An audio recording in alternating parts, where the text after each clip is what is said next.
Shree Ram, the ideal warrior and commander. Shree Ram's entire life was one of struggle and sacrifice. Barely in his teens, he had to accompany Brahmarshi Vishwamitra in order to safeguard his yajna from the Rakshasas' onslaught. He had to confront the evil Tadaka. Ram was hesitant to kill her on account of her being a woman.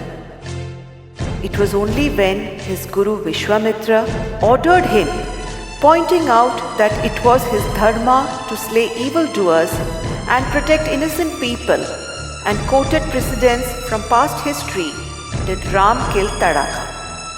When Shurpanakha rushed forward to devour Sita, Ram punished her by cutting off her ears and nose at Lakshman's hands. But he spared her life.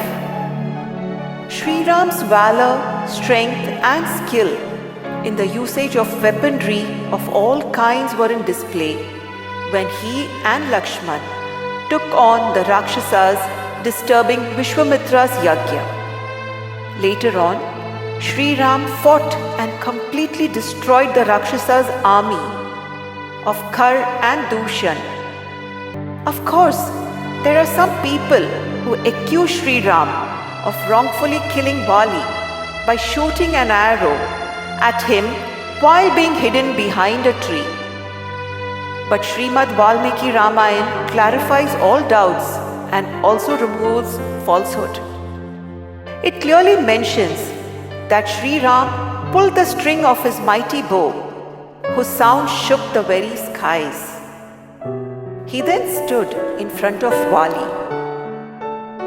When even the powerful Ravan, who conquered the three worlds and the celestials, was challenged and was slain in open warfare by Shree Ram, there was no need for him to resort to treachery in facing Vali. There is yet another very important aspect of Shree Ram's qualities of military leadership. In his war against Ravan, all the top Rakshasas' warriors perished one by one. Ravan was slowly but surely deprived of all his important commanders.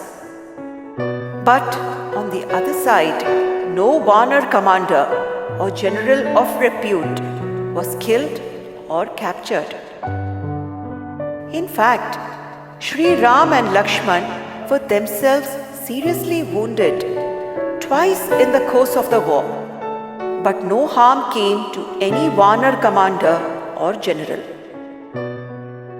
One may think this to be a mere coincidence or a divine miracle, but there is no doubt that this was the unmistakable result of the flawless military leadership of Shree Ram and his supreme mastery over the strategy of warfare.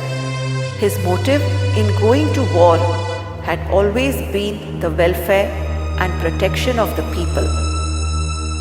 Shree Ram therefore remains the all-time ideal warrior and commander, invincible yet benign. A lesson to ponder. Shree Ram had to spend nearly half of his life in conflict and warfare, protecting the oppressed and destroying evildoers. His mighty bow was a natural extension of his physical self. And yet he was an ideal of the devotee of ahimsa, that is non-violence. Mahatma Gandhi, who held this ideal as very dear to him. Ram Rajya was the dream of Gandhi.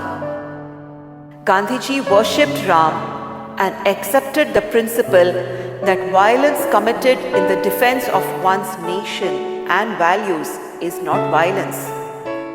It is important for us to recognize that the mighty armed warrior Shree Ram is the ideal of the non-violent Gandhi, not some sadhu or sannyasi.